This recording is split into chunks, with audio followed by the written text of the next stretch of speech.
বাংলাদেশের ইতিহাসে বিভিন্ন সময়ে যারা ডেপুটি স্পিকার ছিলেন, কায়সার কামাল 2026 সালে বর্তমান ডেপুটি স্পিকার,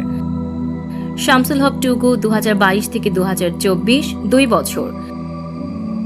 ফজল রাব্বি মিয়া 2014 থেকে 2028 8 বছর, কর্নেল শওকত আলী 2009 থেকে 2014 5 বছর, আক্তার হামিদ সিদ্দিকী 2001 থেকে 2009 8 বছর, আলী আশরাফ 2001 সালে মাত্র 4 মাস, আব্দুল হামিদ 1996 থেকে 2001 5 বছর, এল কে সিদ্দিকী 1996 সালে মাত্র 5 মাস, হুমায়ুন খান পন্নী 1991 থেকে 1996 5 বছর, শেখ রাজ্জাক আলী 1991 সালে 6 মাস, রিয়াজউদ্দিন আহমেদ 1988 থেকে 1991 3 বছর, এম কোরবান আলী 1986 থেকে 1988 2 বছর, সুলতান আহমেদ চৌধুরী 1979 থেকে 1982 3 বছর, মোহাম্মদ বায়তুল্লাহ 1972 থেকে 1975 3 বছর,